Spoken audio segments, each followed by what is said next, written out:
नमस्कार, डेली 24 भारत देख रहे हैं आप। मैं हूं आपके साथ साहिल धुलिया। बुलेटिन की शुरुआत करेंगे। प्रधानमंत्री नरेंद्र मोदी राजधानी दिल्ली में सनाए ताकाइची के साथ वार्षिक शिखर सम्मेलन स्तर की महत्वपूर्ण वार्ता करेंगे। ये बैठक दोनों देशों के बीच द्विपक्षीय सहयोग के सभी पहलुओं की समीक्षा करने और उसे और मजबूत बनाने के उद्देश्य से आयोजित की जा रही है। इस दौरान क्षेत्रीय और वैश्विक मुद्दों पर भी व्यापक विचार विमर्श होने की उम्मीद है। सुबह प्रधानमंत्री ताकाइची का औपचारिक स्वागत राष्ट्रपति भवन के प्रांगण में करते हुए नजर आए, जहां प्रधानमंत्री नरेंद्र मोदी भी मौजूद रहे। ये जापानी प्रधानमंत्री का भारत का पहला आधिकारिक दौरा है, जिसे दोनों देशों के संबंधों के लिए बेहद महत्वपूर्ण माना जा रहा है। विदेश मंत्रालय के अनुसार ये दौरा भारत और जापान की विशेष रणनीतिक और वैश्विक साझेदारी को आगे बढ़ाने में अहम भूमिका निभाएगा। दोनों नेताओं के बीच कई महत्वपूर्ण समझौतों पर हस्ताक्षर होने की संभावना है, खासकर आर्थिक सहयोग और तकनीकी क्षेत्र में। भारत जापान संबंध लगातार उच्च स्तरीय राजनीतिक संपर्कों से मजबूत होते रहे हैं। हाल ही में दोनों नेताओं की मुलाकात अंतर्राष्ट्रीय मंचों जैसे G7 और G20 सम्मेलनों के दौरान भी हुई थी। ये वार्षिक शिखर बैठक साझेदारी के रणनीतिक एजेंडे को आगे बढ़ाने का प्रमुख मंच बन चुका है। आर्थिक सुरक्षा को इस साझेदारी का प्रमुख स्तंभ माना जा रहा है। सेमीकंडक्टर, महत्वपूर्ण खनिज, फार्मास्यूटिकल्स, स्वच्छ ऊर्जा और सूचना प्रौद्योगिकी जैसे क्षेत्रों में सहयोग को प्राथमिकता दी जा रही है, जिससे दोनों देशों के बीच भविष्य में और गहरा आर्थिक संबंध विकसित होने की उम्मीद है। वहीं प्रधानमंत्री नरेंद्र मोदी आगामी 4 जुलाई को राजस्थान के जोधपुर में एक महत्वपूर्ण कार्यक्रम में हिस्सा लेंगे, जहां वो क्षेत्रीय हवाई संपर्क योजना उड़ान स्कीम को 10 वर्षों के लिए आगे बढ़ाने की घोषणा कर सकते हैं। इस प्रस्तावित विस्तार को देश में सस्ती, सुलभ और व्यापक हवाई यात्रा को बढ़ावा देने की दिशा में एक बड़ा कदम माना जा रहा है। इस कार्यक्रम में प्रधानमंत्री नरेंद्र मोदी देश भर में छोटे शहरों को हवाई नेटवर्क से जोड़ने, नए रूट विकसित करने और एविएशन सेक्टर को मजबूत करने पर जोर दे सकते हैं। उड़ान योजना के विस्तार से विशेष रूप से टियर 2 और टियर 3 शहरों में हवाई सेवाओं का दायरा बढ़ने की उम्मीद है, जिससे आम लोगों को भी किफ़ायती हवाई यात्रा का लाभ मिल सकेगा। सरकारी सूत्रों के अनुसार इस योजना के तहत नए हवाई मार्गों की शुरुआत, एयरपोर्ट इंफ्रास्ट्रक्चर का विकास और निजी एयरलाइंस की भागीदारी को और अधिक प्रोत्साहित किया जा सकता है। इससे क्षेत्रीय कनेक्टिविटी मजबूत होगी और स्थानीय आर्थिक विकास को भी गति मिलेगी। जोधपुर में होने वाला यह कार्यक्रम राजनीतिक और विकास दोनों ही दृष्टिकोण से महत्वपूर्ण माना जा रहा है। तो राजस्थान के इस प्रमुख शहर में आयोजित यह आयोजन केंद्र सरकार की क्षेत्रीय विकास योजनाओं को प्रदर्शित करने का भी एक बड़ा मंच साबित हो सकता है। विशेषज्ञों का मानना है कि यदि उड़ान योजना को 10 वर्षों के लिए और बढ़ाया जाता है, तो ये भारत की एविएशन इंडस्ट्री के लिए एक नई दिशा तय करेगा और देश के दूरदराज क्षेत्रों को राष्ट्रीय और अंतर्राष्ट्रीय नेटवर्क से जोड़ने में अहम भूमिका निभाएगा। वहीं पंजाब विधानसभा चुनाव से पहले भारतीय राष्ट्रीय कांग्रेस ने अपने प्रदेश संगठन में बड़े बदलाव की अटकलों पर विराम लगा दिया है। पार्टी ने स्पष्ट किया है कि फिलहाल पंजाब कांग्रेस नेतृत्व में किसी बड़े फेरबदल की कोई योजना नहीं है। इस फैसले के बाद राजनीतिक गलियारों में चर्चाओं का दौर तेज हो गया है, खासकर लोकसभा सांसद मनीष तिवारी को लेकर, जिनकी नाराजगी की अटकलें लगाई जा रही हैं। हालांकि तिवारी या पार्टी की ओर से उनके संभावित इस्तीफे पर कोई आधिकारिक बयान नहीं आया है। कांग्रेस के इस निर्णय के अगले ही दिन मनीष तिवारी ने सोशल मीडिया पर एक रहस्यमयी पोस्ट साझा किया, जिसे उनके राजनीतिक भविष्य से जोड़कर देखा जा रहा है। उन्होंने लिखा है, बड़ा कोई अवगुण उसमें जिसे कोई हुनर आवे, और आगे कहा कि उन्हें काश लोगों और संस्थाओं की असुरक्षा का इलाज आता। साथ ही उन्होंने कांग्रेस में अपने लंबे जुड़ाव का भी उल्लेख किया। दूसरी ओर कांग्रेस में अमरिंदर सिंह राजा वड़िंग को प्रदेश अध्यक्ष और प्रताप सिंह बाजवा को विधायक दल का नेता बनाए रखने का निर्णय लिया गया है। चरणजीत सिंह चन्नी को चुनाव अभियान समिति का अध्यक्ष नियुक्त किया गया है, जबकि कई अन्य नेताओं को विभिन्न समितियों की जिम्मेदारी सौंपी गई है। वहीं तृणमूल कांग्रेस के 10 विधायकों का एक प्रतिनिधि मंडल आज चुनाव आयोग से मिलने के लिए दिल्ली पहुंचा। इस प्रतिनिधि मंडल का नेतृत्व वरिष्ठ नेता ऋतव्रत बनर्जी कर रहे हैं।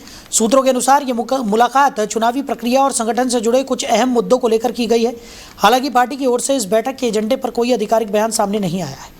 प्रतिनिधि मंडल में शामिल नेताओं ने चुनाव आयोग के समक्ष अपनी बात रखी और विभिन्न प्रशासनिक व राजनीतिक विषयों पर चर्चा की।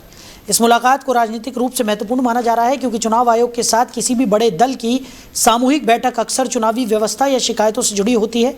ऋतव्रत बनर्जी के नेतृत्व में हुई इस बैठक के बाद राजनीतिक हलकों में अटकलें तेज हो गई हैं कि आने वाले दिनों में इस विषय से जुड़े और भी घटनाक्रम सामने आ सकते हैं। वहीं दिल्ली के पूर्व मुख्यमंत्री और आम आदमी पार्टी के संयोजक अरविंद केजरीवाल ने भारतीय जनता पार्टी पर निशाना साधते हुए अयोध्या स्थित राम मंदिर में चढ़ावे से जुड़े कथित मामले को लेकर बड़ा सवाल उठाया। उन्होंने बीजेपी नेता और पूर्व सांसद बृजभूषण शरण सिंह का जिक्र करते हुए कई गंभीर आरोपों पर टिप्पणी की। केजरीवाल ने कहा कि कुछ लोग दावा कर रहे हैं कि अगर उन्होंने खुलकर बोल दिया तो कई बड़े नाम सामने आ सकते हैं, लेकिन डर के कारण कोई सामने नहीं आ रहा। उन्होंने ये भी आरोप लगाया कि जांच प्रक्रिया को लेकर पारदर्शिता की कमी है और विशेष जांच टीम यानी कि एसआईटी के गठन पर भी सवाल उठाए। आप नेता ने कहा कि जिन लोगों पर कार्रवाई हो रही है वो केवल छोटे लोग हैं, जबकि बड़े स्तर पर जिम्मेदारी तय नहीं की जा रही है। उन्होंने आरोप लगाया कि जांच को लेकर सही दिशा में कदम नहीं उठाए जा रहे हैं और ये केवल औपचारिकता बनकर रह गई है। हालांकि इन आरोपों पर संबंधित पक्षों की ओर से कोई आधिकारिक प्रतिक्रिया सामने नहीं आई है। मामला राजनीतिक रूप से संवेदनशील हो गया है और इस पर आगे और बयानबाजी की संभावना जताई जा रही है। श्री राम मंदिर में चढ़ावे की चोरी हुई है, अब ये सब लोग मान रहे हैं, पर क्या असली दोषियों को, बड़े लोगों को, जो बड़े बड़े प्रभावशाली ताकतवर लोग इसमें शामिल हैं, उनको सजा मिल पाएगी? उनकी गिरफ्तारियां होंगी? क्या उनके खिलाफ एक्शन होगा? मैं देख रहा था टीवी पे कुछ एंकर हर बात पे ये कह रहे हैं कि मोदी जी हैं, मोदी जी किसी को छोड़ेंगे नहीं, मोदी जी किसी को बख्शेंगे नहीं। मैं लोगों से पूछना चाहता हूं कि क्या आपको भी भरोसा है कि मोदी जी असली चोरों को सजा दिलवा पाएंगे? वहीं महाराष्ट्र की राजनीति में उस समय नई हलचल देखने को मिली जब शिवसेना यूबीटी के वरिष्ठ सांसद संजय राउत ने महाराष्ट्र नवनिर्माण सेना प्रमुख राज ठाकरे से उनके आवास शिवतीर्थ पर मुलाकात की। ये मुलाकात ऐसे समय में हुई है जब राज्य की राजनीति में विपक्षी और क्षेत्रीय दलों की रणनीतियों को लेकर लगातार चर्चाएं चल रही हैं। सूत्रों के अनुसार दोनों नेताओं के बीच ये मुलाकात शिष्टाचार भेंट मानी जा रही है, लेकिन राजनीतिक गलियारों में इसके अलग अलग मायने निकाले जा रहे हैं। बैठक के दौरान राज्य की मौजूदा राजनीतिक स्थिति, आगामी चुनावी रणनीति और विभिन्न मुद्दों पर चर्चा होने की संभावना जताई जा रही है। ये मुलाकात इसलिए भी अहम मानी जा रही है क्योंकि संजय राउत और राज ठाकरे दोनों ही महाराष्ट्र की राजनीति में प्रभावशाली चेहरे हैं और उनके बीच किसी भी स्तर की बातचीत को राजनीतिक संकेत के रूप में देखा जाता है। हालांकि दोनों पक्षों की ओर से आधिकारिक तौर पर मुलाकात के एजेंडे को लेकर कोई विस्तृत बयान सामने नहीं आया है, लेकिन इस मुलाकात के बाद सियासी अटकलें तेज हो गई हैं। वहीं पाकिस्तान के पंजाब प्रांत में 125 साल पुराने ऐतिहासिक गुरुद्वारे को ढाए जाने की घटना पर भारत ने कड़ा ऐतराज जताया है। शेखुपुरा जिले के फरूखाबाद स्थित गुरुद्वारा श्री गुरु सिंह सभा साहिब के हिस्से को एक स्थानीय व्यवसायी की तरफ से बिना अनुमति गिराए जाने की खबरों के बाद विवाद गहरा गया है। इस घटना की भारतीय विदेश मंत्रालय ने कड़ी निंदा करते हुए पाकिस्तान सरकार से तत्काल जांच और दोषियों के खिलाफ सख्त कार्रवाई की मांग की है। विदेश मंत्रालय के प्रवक्ता रणधीर जायसवाल ने इसे निंदनीय और जानबूझकर की गई तोड़फोड़ बताया और कहा कि ये धार्मिक स्थलों की सुरक्षा को लेकर गंभीर चिंता का विषय है। उन्होंने ये भी कहा कि पाकिस्तान में अल्पसंख्यकों और उनके धार्मिक स्थलों को निशाना बनाए जाने की घटनाएं लगातार सामने आ रही हैं, जो बेहद दुर्भाग्यपूर्ण है। विवाद बढ़ने के बाद पाकिस्तान के पंजाब प्रांत के अल्पसंख्यक मामलों के मंत्री रमेश सिंह अरोड़ा ने मौके का दौरा किया और तत्काल पुनर्निर्माण की घोषणा की। उन्होंने कहा कि शुरुआती जाँच में सामने आया है कि स्थानीय व्यवसायी ने बिना एनओसी लिए निर्माण कार्य कर गुरुद्वारे को नुकसान पहुँचाया। साथ ही औकाफ विभाग को ज़मीन की स्थिति और स्वामित्व की विस्तृत जांच के निर्देश दिए गए। पाकिस्तानी प्रशासन ने भी मामले की जांच और धार्मिक स्थल के पुनर्निर्माण की प्रक्रिया शुरू करने का दावा किया है। वहीं चर्चित केतन मर्डर केस में जांच एजेंसियों ने एक अहम कदम उठाते हुए आरोपी सिया के lie detector test, polygraph test के लिए अदालत से अनुमति मांगी है। पुलिस का मानना है कि पूछताछ के दौरान कई ऐसे तथ्य सामने आए हैं जिनकी पुष्टि वैज्ञानिक जाँच के जरिए जरूरी है। जांच अधिकारियों के अनुसार मामले में लगातार बयान बदलने और कुछ अहम सवालों के अस्पष्ट जवाब मिलने के बाद आरोपी का लाई डिटेक्टर टेस्ट कराने की जरूरत महसूस की गई है। पुलिस ने कोर्ट में दायर आवेदन में कहा है कि ये परीक्षण जांच को सही दिशा देने और सच्चाई सामने लाने में मदद करेगा। अब अदालत इस आवेदन पर विचार करेगी और अनुमति मिलने के बाद ही आरोपी का पॉलीग्राफ टेस्ट किया जा सकेगा। फिलहाल सिया न्यायिक हिरासत में है और उससे लगातार पूछताछ जारी है। पुलिस ने कहा है कि केस के हर एंगल से जांच की जा रही है और जल्द ही इस मामले में महत्वपूर्ण खुलासे हो सकते हैं। वहीं जिले के मुसाफिर खाना में पहली बारिश ने नगर पंचायत की तैयारियों की पोल खोल दी। अचानक हुई तेज बारिश के बाद तहसील परिसर में भीषण जलभराव हो गया, जिससे करीब 3 घंटे तक फरियादियों, कर्मचारियों और आम लोगों को भारी परेशानियों का सामना करना पड़ा। बारिश का पानी तहसील गेट के पास स्थित दुकानों में भी घुस गया, जिससे दुकानदारों को नुकसान उठाना पड़ा। वहीं परिसर में खड़ी कई गाड़ियां भी पानी में जलमग्न हो गई। स्थानीय लोगों का आरोप है कि नगर पंचायत की तरफ से नालों की समय पर सफाई नहीं कराई गई, जिसके कारण बारिश का पानी निकल नहीं सका और पूरे परिसर में जल भराव हो गया। पहली ही बारिश में जल निकासी व्यवस्था की बदहाल स्थिति सामने आने के बाद नगर पंचायत की तैयारियों पर सवाल खड़े हो गए हैं। स्थानीय लोगों ने प्रशासन से जल्द जल निकासी व्यवस्था दुरुस्त कराने और नालों की नियमित सफाई कराने की मांग की है। वहीं जिले के सिकंदरा में कांग्रेस के प्रदेश प्रभारी राजेंद्र पाल गौतम के स्वागत कार्यक्रम के दौरान जमकर हंगामा हो गया। कार्यक्रम के बीच कांग्रेस के दो गुट आमने सामने आ गए, जिससे मारपीट और धक्का मुक्की की स्थिति बन गई। घटना से कार्यक्रम स्थल पर अफरा तफरी मच गई। बताया जा रहा है कि पूर्व जिलाध्यक्ष नरेश कटियार और वर्तमान जिलाध्यक्ष अम्बरीश सिंह गौर के समर्थकों के बीच विवाद इतना बढ़ गया कि दोनों पक्षों में हाथापाई शुरू हो गई। सूचना मिलते ही पुलिस मौके पर पहुंची और किसी तरह स्थिति को नियंत्रित किया। वर्तमान जिलाध्यक्ष अम्बरीश सिंह गौर ने आरोप लगाया कि पूर्व जिलाध्यक्ष उनके बेटे और समर्थकों ने उनके साथ मारपीट की। वहीं कांग्रेस महिला मोर्चा की जिलाध्यक्ष मनोरमा शंकवार ने भी अपने साथ बदसलूकी और मारपीट का आरोप लगाया। मनोरमा की तहरीर के आधार पर सिकंदरा थाने में पूर्व जिलाध्यक्ष, उनके बेटे समेत कई लोगों के खिलाफ मुकदमा दर्ज किया गया है। पुलिस मामले की जांच कर रही है। इस घटना के बाद कांग्रेस की अंदरूनी गुटबाजी एक बार फिर खुलकर सामने आ गई है और ये मामला पूरे जिले में चर्चाओं का विषय बना हुआ है। आज दिनांक 1/7/26 को कांग्रेस के राष्ट्रीय महासचिव व प्रदेश प्रभारी श्री राजेंद्र पाल गौतम के आगमन पर कांग्रेस के जिला अध्यक्ष अमरीश सिंह गौर अपनी टीम के साथ उनकी अगवानी करने गए हुए थे।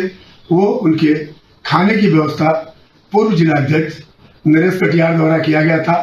दोनों टीमें जब सूर्य आउटलेट में पहुंची तो किसी बात को लेकर अमरीश सिंह गौर की टीम और नरेश कटियार की टीम के बीच विवाद हो गया, जिसमें आपस में मारपीट हुआ है। इस संबंध में कांग्रेस की महिला जिला अध्यक्ष मनोरमा शंकवार के तहरीर पर नरेश कटियार, उनके पुत्र व अन्य लोगों के विरुद्ध थाना सिकंदरा में सुसंगत धाराओं में अभियोग पंजीकृत किया गया है, जिसकी विवेचना की जा रही है। नाम अमरीश सिंह गौर है। मैं कांग्रेस से कानपुर देहात का जिलाध्यक्ष हूँ। आज हमारे राष्ट्रीय महासचिव जी का कानपुर देहात में प्रथम आगमन था, तो मैं जिला अध्यक्ष की हैसियत से अपने जिले कांग्रेस कमेटी के सारे कार्यकर्ताओं के साथ हम उनका स्वागत सूर्य होटल से 1.5 किलोमीटर पहले कर रहे थे। स्वागत करने के बाद में राष्ट्रीय महासचिव जी ने कहा कि अध्यक्ष जी आइए सूर्य होटल में आपके साथ कुछ बैठ के बात करनी है। जैसे हम लोग सूर्य होटल में तमाम कार्यकर्ताओं के साथ वहाँ पहुंचे तो नरेश कटियार जो पूर्व जिलाध्यक्ष है, उनके बाउंसर, उनके लड़कों ने नारेबाजी करने लगे, हुटिंग करने लगे, गाली गलौज करने लगे। हमारी महिला कांग्रेस कमेटी की पूर्व विधानसभा के 2022 के प्रत्याशी मनोरमा शंकवार जी ये खड़ी है, जिला अध्यक्ष नहीं है। उनके नरेश कटियार ने उनको थप्पड़ मारा। इसके बाद उनके लड़कों ने उनको जूतों से पीटा, रिवाल्वर और बंदूक इनके मुंह में लगा दी, जूतों से पीटा। इतनी ज्यादा बदतमीजी की है नरेश कटियार जो पूर्व जिलाध्यक्ष, उनके लड़कों ने खुलेआम गुंडागर्दी की। उनके साथ 4-5 बाउंसर भी चलते हैं।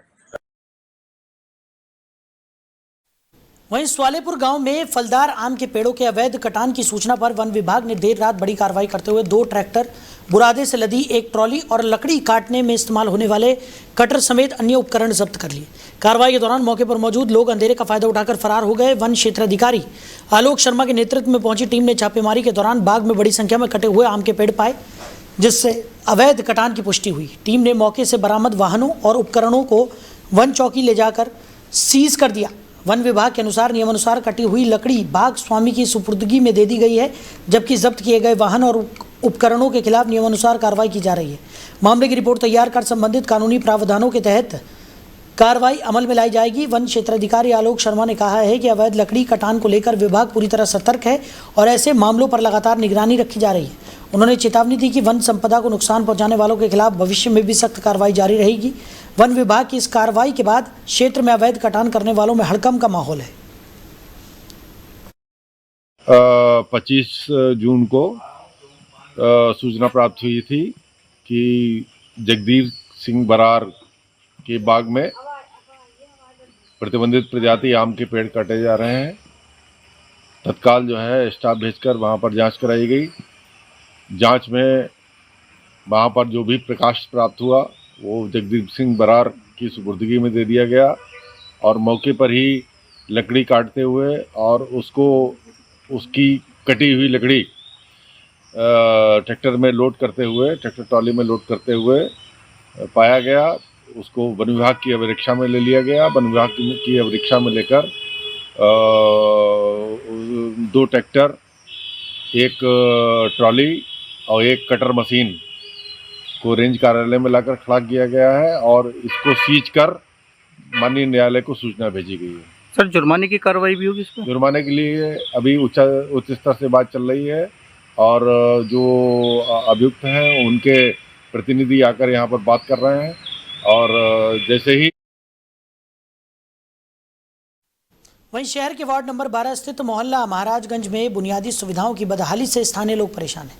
क्षेत्रवासियों का आरोप है कि सड़क, नाली, सफाई और बिजली जैसी मूलभूत समस्याओं का लंबे समय से समाधान नहीं हो पाया है। मस्जिद हयात के पास लगा बिजली का खंभा जर्जर होकर खतरनाक तरीके से झुक गया है, जिससे कभी भी बड़ा हादसा हो सकता है। स्थानीय लोगों का कहना है कि खंभे की स्थिति लगातार खराब होती जा रही है, लेकिन संबंधित विभाग ने अब तक इसे बदलने की कोई पहल नहीं की है। वहीं नालों में जमा गंदगी के कारण इलाकों में दुर्गंध फैल रही है। भीषण गर्मी के बीच मच्छरों का प्रकोप भी बढ़ गया है, जिससे लोगों को बीमारी फैलने की चिंता सता रही है।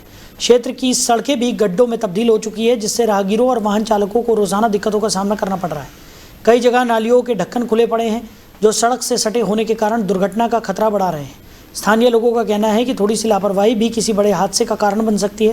क्षेत्रवासियों ने नगर पालिका और संबंधित विभाग से मांग की है कि जल्द से जल्द नालों की सफाई कराई जाए, सड़कों की मरम्मत हो, खुले नालों को ढका जाए और जर्जर बिजली के खंभे को बदला जाए, ताकि लोगों को राहत मिल सके और किसी संभावित दुर्घटना से बचाव हो सके।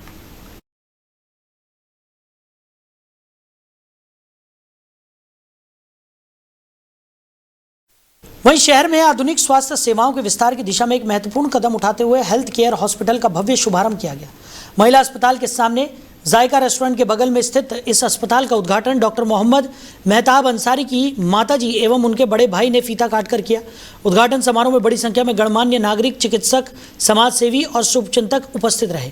अतिथियों ने अस्पताल प्रबंधन को शुभकामनाएं देते हुए कहा कि यह अस्पताल गोंडा और आसपास के जिलों के लोगों को आधुनिक और गुणवत्तापूर्ण स्वास्थ्य सेवाएं उपलब्ध कराने में अहम भूमिका निभाएगा। अस्पताल में मरीजों के लिए जनरल मेडिसिन, जनरल सर्जरी, स्त्री एवं प्रसूति रोग, बांझपन उपचार, लेप्रोस्कोपी सर्जरी, 24/7 इमरजेंसी सेवा, आधुनिक पैथोलॉजी, सुसज्जित वार्ड और नवजात शिशुओं की विशेष देखभाल के लिए NICU जैसी अत्याधुनिक सुविधाएं उपलब्ध कराई गई हैं। अस्पताल प्रबंधन ने बताया कि उनका उद्देश्य अनुभवी चिकित्सकों, आधुनिक चिकित्सा उपकरणों और बेहतर उपचार सुविधाओं के माध्यम से मरीजों को एक ही स्थान पर समग्र स्वास्थ्य सेवाएं उपलब्ध कराना है। अस्पताल के शुभारंभ से क्षेत्र के लोगों को इलाज के लिए अन्य शहरों पर निर्भरता कम होने की उम्मीद जताई जा रही है। मैं doctor Mohammed Mehtab Ansari, general physician and surgeon. हमारे हॉस्पिटल में नॉर्मल डिलीवरी की उत्तम सुविधाएं उपलब्ध हैं। 24/7 आपको लेडीज डॉक्टर, लेडीज स्टाफ हमेशा अवेलेबल मिलेगा। और इन का केस ऐसा कोई मामला होता है कि पेशेंट को ऑपरेशन कराने की जरूरत पड़ती है, तो हमारे आप जनपद की अगर बात करेंगे तो अस्पतालों में ये होता है डॉक्टर नहीं अवेलेबल है। हमारे यहाँ हम लोग 24/7 अवेलेबल रहेंगे, जिससे पेशेंटों को बहुत सारी आसानी होगी कि वो उनका उपचार जो है अच्छे तरीके से तुरंत हो जाए। हमारे हॉस्पिटल में बाकी आपने लेप्रोस्कोपिक सर्जरियाँ होंगी और जनरल सर्जरियाँ होंगी और नॉर्मल डिलीवरी होगी और दवाइयों का बहुत अच्छा मेडिकल स्टोर वगैरह है कि जिससे पेशेंटों को बहुत सुविधा मिले। मैं डॉक्टर। वहीं शहर में जल निगम और निर्माण कार्य में कथित लापरवाही के चलते बड़ा हादसा टल गया। कसाई मंडी स्थित पानी की बड़ी टंकी के पास एक मिनी ट्रक का पहिया अचानक जमीन में धंस गया, जिससे कुछ ही दूरी पर गुजर रही पाइपलाइन फट गई। घटना के बाद मौके पर अफरा तफरी मच गई। मिनी ट्रक चालक ने बताया कि वो यातायात नियमों का पालन करते हुए सड़क किनारे वाहन खड़ा कर दुकानों के बंद होने का इंतजार कर रहा था। इसी दौरान ट्रक के नीचे की जमीन धीरे धीरे धंसने लगी और देखते ही देखते पहिया मिट्टी में समा गया। इसके तुरंत बाद पास की पाइपलाइन फट गई। सूचना मिलते ही जल निगम के कर्मचारी मौके पर पहुंचे और जल आपूर्ति बंद कराई, जिससे पानी का बहाव रोका जा सका। इसके बाद ट्रक में लदा लगभग 15 टन साबुन का माल दूसरे मिनी ट्रक में स्थानांतरित किया गया। स्थानीय लोगों का कहना है कि सड़क निर्माण और पाइपलाइन बिछाने में लापरवाही के कारण ये स्थिति उत्पन्न हुई है। उनका आरोप है कि सड़क 15 टन वजन वाले वाहन का भार भी नहीं झेल सकी, जिससे उसकी गुणवत्ता पर सवाल खड़े हो गए। फिलहाल संबंधित विभाग मामले की जांच में जुटा है। वहीं घटना के बाद सड़क निर्माण की गुणवत्ता और जल निगम के कार्यों को लेकर स्थानीय लोगों में नाराजगी देखी जा रही है। क्या हो गया आपके ट्रक को? आधा घंटा पहले यहाँ पर सीट की गाड़ी खड़ी करवा कर दुकान बंद हो जाए मार्केट, फिर हम जगह भैया हम तुम्हारी गाड़ी वहाँ खाली करवा ली और 10 मिनट नहीं भाई फोन चलाए थे गाड़ी में। इधर से पानी देखा थे, पानी कहाँ से आ बारिश मास हुई, पानी पूरी रोड फैल रहा था।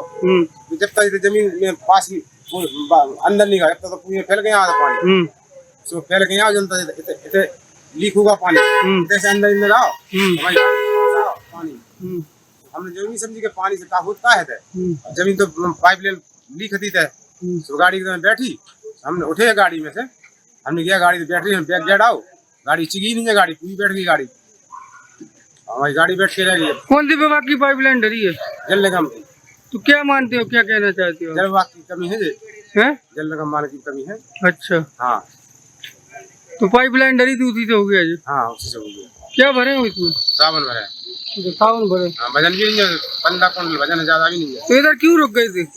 वो यहाँ पे बोले सेठ जी हमारे बगल की दुकान पे गाड़ी नहीं लग पा रही, वो बंद हो जाए तो भीड़ भड़का कम हो जाएगा, हम खाली करवा दी सेठ जी। अच्छा, धस गई है गाड़ी पूरी? हाँ खड़ी खड़ी दोनों टायर धस गए इसकी? और 3-4 से हालत हुई गाड़ी। तो इधर क्या निकले, गड्ढा निकले, क्या है, किसकी लाइन गई? इधर बड़ी वाली लेन है, इसकी खुदाई हुई अच्छी तरह से, खुदाई नहीं हुई इसकी, पक्का नहीं हुआ, अभी नहीं मिट्टी डली, इसलिए अच्छा, कौन सी विभाग की डरी है? जल विभाग, जल निगम की है। हाँ। तो क्या आरोप है आपका, कहाँ लापरवाही है कुछ के? जल भगवान की हर जगह लापरवाही। वहीं राजधानी दिल्ली में आखिरकार मानसून ने दस्तक दे दी है। भारतीय मौसम विभाग ने जानकारी दी है कि आने वाले दिनों में दिल्ली और आसपास के इलाकों में मध्यम से भारी बारिश देखने को मिल सकती है। लंबे इंतजार के बाद बारिश शुरू होने से लोगों को गर्मी और उमस से राहत मिली है। हालांकि कई जगहों पर जलभराव की स्थिति भी बनने लगी है। वहीं मुंबई में लगातार हो रही बारिश ने जनजीवन को प्रभावित किया है। शहर के प्रमुख मार्गों में से एक ईस्टर्न एक्सप्रेस हाईवे पर यातायात की रफ्तार थम गई है।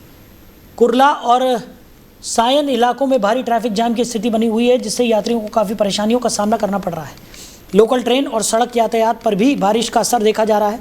मौसम विभाग ने महाराष्ट्र के तटीय इलाकों में अगले 24 घंटों के दौरान और तेज़ बारिश की संभावना जताई है। प्रशासन ने लोगों को सतर्क रहने और अनावश्यक यात्रा से बचने की सलाह दी है। दिल्ली और मुंबई दोनों ही शहरों में बारिश के चलते मौसम सुहावना ज़रूर हुआ है, लेकिन यातायात और सामान्य जनजीवन पर इसका मिश्रित असर देखने को मिल रहा है।